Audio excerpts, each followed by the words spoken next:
কুরআন মধুর বাণী আমি যখনই শুনি আমার মন ভরে যায়। শোনো মুমিন মুসলমান, পড়ে দেখো না কুরআন, কত শান্তি পাওয়া যায়।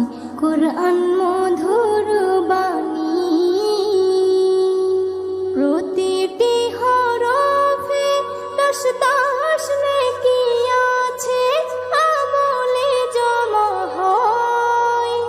পাপের খাতা হতে পাপ যায় তোমার হেঁটে, নেকিতে হয় বোঝাই।